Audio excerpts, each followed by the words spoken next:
네, 안녕하세요. 박영환 프로입니다. 이번 명국 해설 시간에는요, 대국 내용이 상당히 좋은 걸 뽑아봤는데, 2005년도에 있었던 제5회 국수전, 그 결승전 중에서 한 대국을 뽑아봤습니다. 5회 국수전은 그 당시가 2006년도인데, 흔히들 삼김시대라고 많이들 불렀죠. 김경중 사범님, 김동학 사범님, 그리고 김기영 사범님. 이렇게 삼김시대가 열린 지 얼마 되지 않은 그런 시기입니다. 이때 결승전은 김동학 사범님과 김기영 사범님께서 매칭이 되었는데요. 초에 김동학 사범님, 그리고 한해 김기영 사범님입니다. 그래서 이 대구 한번 해설을 진행을 해볼게요. 자, 귀마 선수고요. 김기영 사범님이 원악마 후수를 차리셨는데요. 김동학 사범님이 어떻게 원악마를 이제 공략하는지 한번 살펴볼게요. 뭐 당연하죠. 이렇게 진마축 줄 쓸고 마가 나오고 초반 수들은 거의 고수들 간의 대구에서 가장 많이 나오는 그런 수순으로 진행이 됩니다. 자, 귀마 쪽 포를 넘기는 우원악마 형태를 갖추고 귀상까지 나가고 병을 엽니다. 그리고 뭐 좌변조를 또한 열고 마가 빠르게 중앙으로 진출해서 원악마 형태를 갖추죠. 이런 수순들이 지금으로부터 한 13년 전인데도 지금과 거의 초반 수는 똑같다고 보시면 되고 중앙조를 열어서 이때 한해 응수를 이제 묻는 거죠. 묻는 건데요. 여기서 한해서는 병을 올려서 두었습니다. 사실 이 수도 예전에는 상당히 많이 두어졌던 수인데요. 최근에는 그렇게 아주 많이 두어지는 수는 아닙니다. 이렇게 뒀을 때 가장 대표적인 공격 방법이죠. 김동학 사범님께서 조를 한 칸 치밀어서 이 졸병대를 요청을 했습니다. 자, 여기서 한번 살짝 변화도를 제가 뭐 소개를 시키자면요. 만약에 병이 이 졸병대를 하기가 싫어요. 만약에 한해서 병이 조를 취취한다면은 초차가 5선에 진출하거든요. 그렇기 때문에 여기에서 흔히들 이렇게 피하는 경우를 상당히 많이 봅니다. 이렇게 둔다면은 초마가 우진으로 뛰어 들어가서 바로 한해 사선을 장악하면서 면포를 위협합니다. 이런 수가 있기 때문에 병을 쓸 수가 없는데 만약에 한해서 그걸 막고자 마가 진출해서 멱을 막는다면요. 여기선 초에 준비된 수가 있습니다. 포가 6선까지 넣으면서 마를 위협할 수가 있어요. 마가 이탈을 하면 다시 초마가 사선에 진입하기 때문에 뭐 이런 식으로 대응한다면은 단순하게 포로 마를 치고 마가 포를 잡을 때 조를 치밀어서 공략하면은 한에서 완벽하게 무너지게 됩니다. 그렇기 때문에요. 변으로 우측으로 쓸어도 좀 좋지가 않아요. 그래서 이 국면에서는 실전처럼 병이 조를 취하는 것이 정수입니다. 취했을 때 역시나 초차가 5선에 진출해서 이 병을 위협한 국면인데요. 이때는 병을 살릴 수가 없죠. 뭐 좌측 우측 모두 살릴 수가 없기 때문에 한에서는 귀포를 놓고 형태를 갖추는 것이 중요합니다. 자, 차가병을 잡았을 때 이때도 거의 한에서 알려진 정수는 한 차가 한 칸 들어서서 조를 위협하는 수입니다. 자, 이 국면이면은 거의 5대5라고 보여지거든요. 근데 저도 귀마를 잡았을 때 만약에 원악마에서 이렇게 병을 올려서 대응한다면은 똑같은 방식으로 공격을 해요. 이게 상당히 귀마 입장에서는 양차가 한해 우진을 겨냥하고 있고 한해 차가 한 마리는 좌진에 갇혀 있기 때문에 또한 좌변병을 빠르게 쓸 수도 없죠. 양득에 허용되기 때문인데요. 이런 국면 자체가 형태 자체가 상당히 초에서는 유리하다라고 생각이 됩니다. 자, 이때 차가 한 칸 들어섰을 때 조를 위협했는데 이 당시에는 조를 많이 올려서 뒀어요. 근데 최근에는 마가 진출하는 경우도 많이 보이거든요. 크게 상관은 없습니다. 이건 좀 깊은 차이인 것 같아요. 마가 올라서서 두는 건 어떻게 보면은 조금 공격적인 그런 수단이라고 보여지고요. 김동학 사범님은 아무래도 형태를 갖추면서 천천히 압박하는 장기를 선호하다 보니까 조를 올려서 대응을 한 것 같습니다. 이렇게 두자 한에서도 살을 올렸죠. 이게 빠르게 양포 분할을 해서 이 차후에 귀이상이 들어오는 것도 맞고, 지금 중앙마는 삼선마를 지켜주지만 삼선마는 중앙마와 연계가 되어 있지 않죠. 이런 것들을 빠르게 연계를 하기 위해서 살을 올린 겁니다. 올리고 한에서도 마가 진출을 했거든요. 사실 이 수가 초에서는 별로 좋은 수가 아닙니다. 이게 좋은 수는 아닌데 아무래도 좀 마대를 빠르게 하기 위해서 진출한 게 아닌가 그런 생각을 해봅니다. 이렇게 뒀을 때 한에서 마대를 하면은 마대가 이루어진 이후에 한해 삼선의 마가 선수로 쫓기기 때문에 좋지가 않죠. 그래서 삼선의 마가 올라와서 대응하는 것이 정수인데요. 이 국면이 됐을 땐요, 제 생각에는 한해선 조금 유리하다라고 생각이 됩니다. 이게 형태가 좀 초에서 여의치가 않아요. 물론 한해서 형태가 안 좋다고 느끼실 수도 있는데요. 이런 형태면은 한해서 훨씬 좋다라고 생각이 됩니다. 자, 마가 진출해서 초의 마의 멱을 막자 초차가 한 칸 들어왔죠. 이것은 한 차가 뭐 조를 취하고 들어올 수도 있기 때문에 아무래도 조를 지켜준 국면이라고 생각이 되는데요. 이때 이제 김기영 사번님은 포를 넘어서 차를 쫓는 수를 선택을 하셨습니다. 이렇게 선택을 했는데 이거 굉장히 공격적인 수예요. 김기영 사번님 자체가 귀마던 원앙마던 공격형 장기이기 때문에 이런 수를 둔 것 같은데요. 사실 이 국면에서는 단순하게 병을 올리는 것도 상당히 괜찮았다고 생각이 됩니다. 병을 올린다라는 것은 다음 수로 상이 진출해서 마를 쫓는다라는 거거든요. 그렇다면 마가 완벽하게 갈 곳이 없기 때문에 이런 식으로 조금 한 박자 늦추면서 압박을 하는 것도 좋았던 것 같아요. 근데 이제 아무래도 공격적으로 여기에서 포가 넘어서 차를 쫓은 국면인데요. 물론 당장 잡을 수는 없죠. 잡을 수는 없지만 다음 수로 한해 중앙마가 마를 취할 수가 있습니다. 그렇다면 조리마를 취한다면 포가 차까지 잡게 되죠. 그렇기 때문에 초에서는 대응수로서 초차를 한 칸 내리는 수를 선택을 했습니다. 이렇게 선택을 했는데 그리고 김기영 사번님이 마로 조를 취하면서 이제 좀 공격적으로 다음 수로 마장을 치고 한 차로 초차를 취하겠다 이런 의미로 들어왔습니다. 들어오자 당연히 초에서도 대응수가 나와야죠. 궁을 내려서 일단은 마장군 맞는 맛을 피했거든요. 그랬을 때 하프로 내려갔는데요. 자, 이렇게 내려가면서 이제는 안 내려갈 수가 없죠. 지금 여기서 내려가지 않고 다른 대응수를 둔다면은 초마가 뛰어 들어가서 한 마를 위협하거든요. 마가 말을 취할 수가 없어요. 차 길이 뚫리기 때문에요. 그래서 한 포를 일선으로 내려와서 대응수를 던졌는데 이렇게 두어도 마가 들어가면서 결과적으로 마대가 되고 차대가 이루어지는 국면이 됐습니다. 이렇게 마까지 희생이 되면서 일단 1차적인 전투가 일단락이 되었는데요. 사실 한에서 이렇게 두어도 되는데 조금 더 한에서 유리하게 이끌어 나갈 수 있었던 것 같아요. 이렇게 진행이 되지 않고 좀 돌아가자면 마가 조를 취한 국면이 있거든요.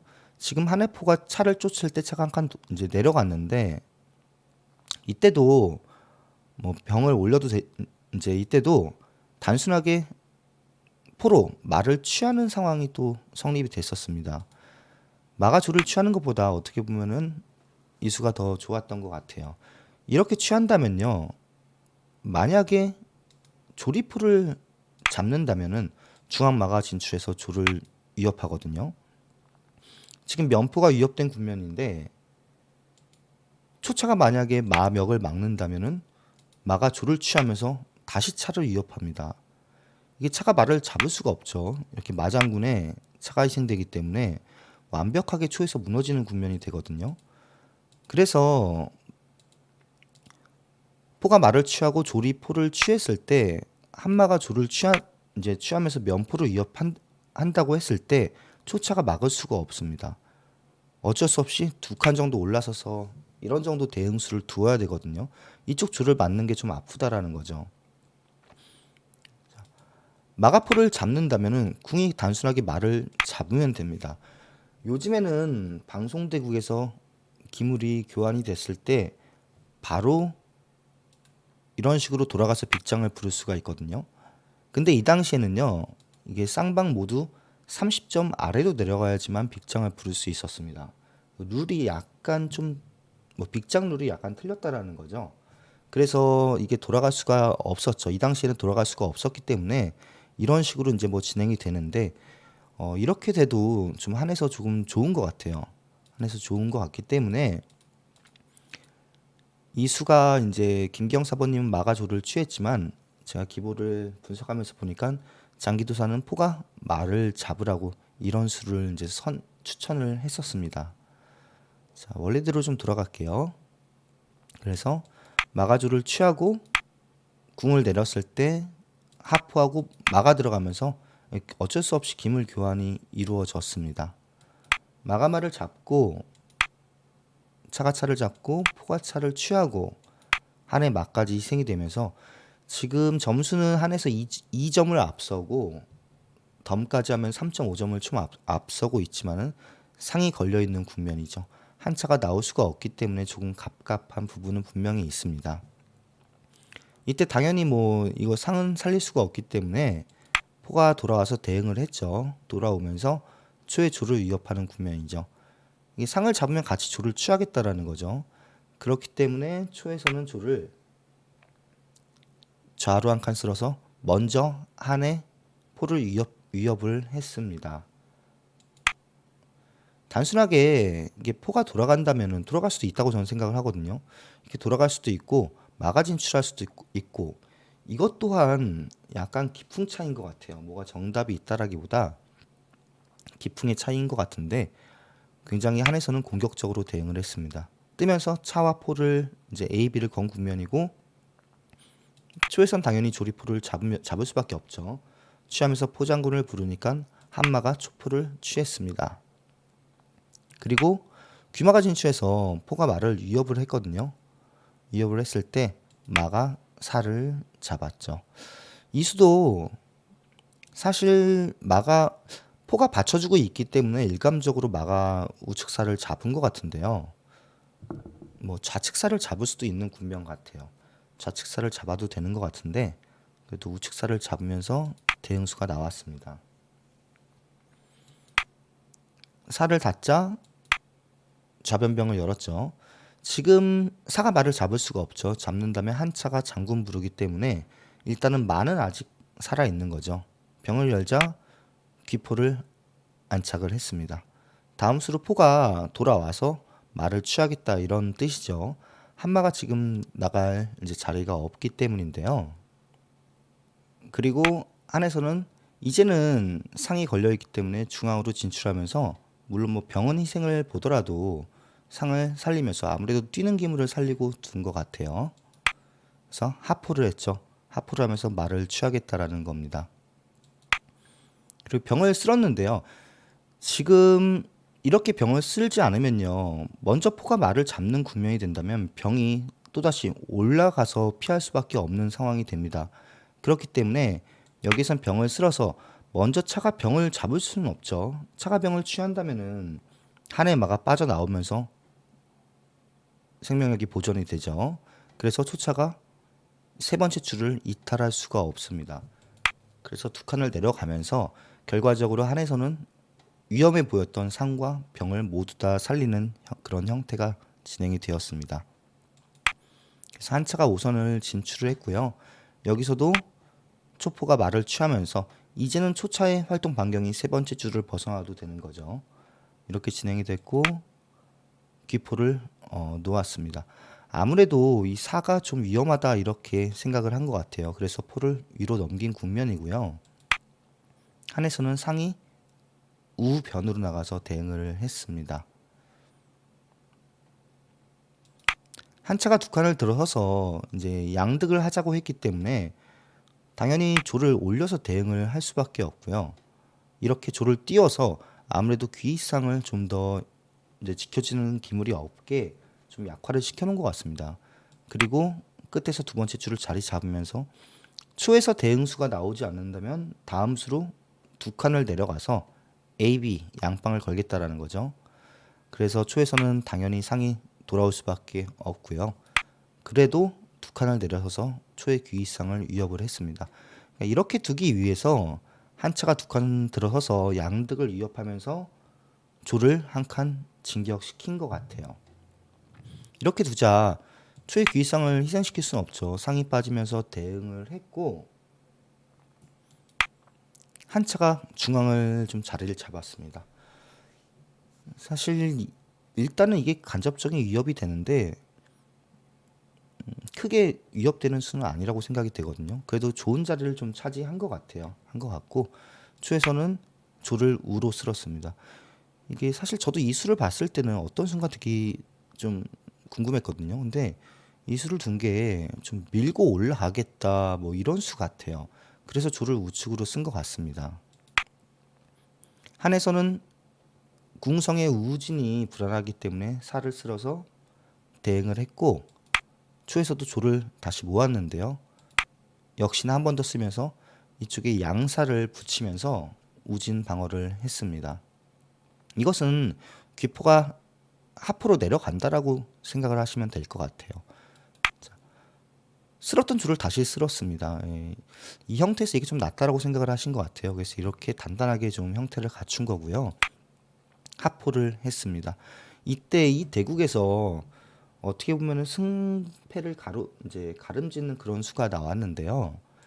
포가 사선을 장악하면서 한 차가 완벽하게 움직일 수 없는 부동이죠.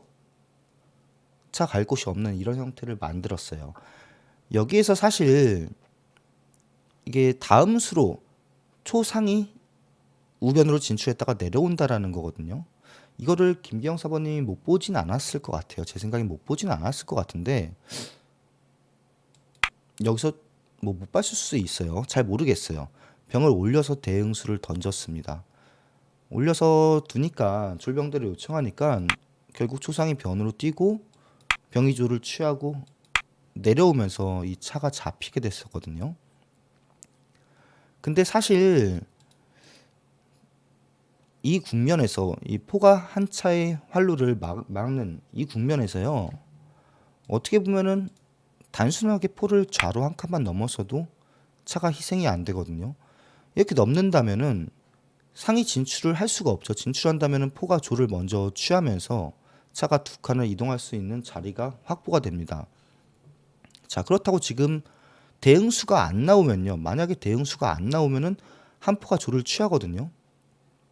이게 대응수가 이제 안 나오면은 만약에 예컨대 돌아가요. 그럼 이렇게 그냥 취해버립니다. 취하고 이런 식으로 진행이 되면 초에서는 역전을 할 수가 없는 상황이 됩니다. 그렇기 때문에 포가 넘어왔을 때는 반드시 대응수가 나와줘야 됩니다. 이거 쓸거나 올릴 수가 없죠. 어쩔 수 없이 포로 이런 식으로 막아야 되거든요. 이렇게 막게 만든 다음에 초차가 빠져나와서 이런 장군을 노리면서 초의 궁성 형태를 좀 우영으로 만들 수가 있는 부분이 있었습니다. 근데 이 당시에 뭐 초기에 몰린 건지 아니면 수를 못 본 건지 정확히 저는 모르겠는데 이 수를 두지 않고 병을 올리면서 어떻게 보면은 전혀 이제 대응수가 안 나온 거죠. 이러면서 결과적으로 상위 우변 진출하고 지금은 늦었죠. 지금은 포가 넘어도 상이 돌아오면 한 차가 무조건 사망을 하게 됩니다. 그래서 병의조를 취하고 상이 돌아왔을 때 어쩔 수 없이 차가 희생이 되게 됩니다. 그러니까 이 수가 뭐 차를 가두는 정도인데 되는 수는 아니었거든요. 근데 응수가 좀 한 수가 잘못 나오면서 결과적으로 차가 잡히게 된 거죠. 자, 여기서도 포로 살을 잡을 수도 있는데요. 아무래도 뛰는 기물을 없애기 위해서 초포가 좌로 넘은 것 같아요. 넘고 상포대가 진행이 됐습니다. 이렇게 진행이 됐지만 지금 초에서 기물 점수가 자주는 모소지만 와서 열심히 공부하고 격려와 2점이 응원 늘 앞서기 함께 때문에 하겠습니다. 점수상으로는 0.5점을 리드하고 있는 국면이죠. 포가 넘어서 이제 병을 지키려고 넘은 거고 차가 병을 위협하자 병을 이제 지켰죠. 그리고 궁을 틀어서 대응했을 때 상위 진출해서 먼저 조를 위협을 했습니다. 조를 당겨서 졸병대를 요청하니까 0.5점이 지기 때문에 졸병대를 할 수가 없죠. 한에서는 어쩔 수 없이 밀어서 병사들을 하면서 일단은 점수는 0.5점을 다시 리드를 가져왔는데요. 아무래도 차가 없다 보니까 경기는 매우 힘들었을 겁니다. 이렇게 포를 위협했을 때 돌아갈 수밖에 없고 당연히 사선을 장악하면서 우진에 있던 독병이 완벽하게 희생을 하게 됩니다. 자, 이런 정도로 이제 병을 뺏기는 형태로 진행이 됐고 상을 위협했을 때 단순하게 상이 피하면서 뭐 이렇게 될 수밖에 없죠. 그리고 기포를 안착하고 마가 진출하면서 대국이 마무리가 됐습니다. 이렇게 제가 제5회 국수전 2006년도에 있었던 제5회 국수전 초회 김동학 사범님과 한해 김기영 사범님 결승전 대국을 소개를 시켜드렸는데요. 이때 결승전이 총 이제 3대1로 승부가 결정이 났었는데 그 중에 좋은 대국이 있길래 여러분들께 한번 소개를 시켜드렸습니다. 결과적으로 지금은 이제 김기영 사범님께서 뭐 이제 졌죠. 그러면서 기물을 던지면서 패배를 인정한 국면이 됐습니다. 자, 이번 명국 해설 시간은요. 한 13년 전이죠. 네, 삼김 시대가 딱 시작됐을 때 우리 김동학 사범님과 김기영 사범님 대국을 한번 소개를 시켜드렸고 또 다음 명국 해설 때도 더 좋은 기보로 한번 여러분들께 인사드리도록 하겠습니다.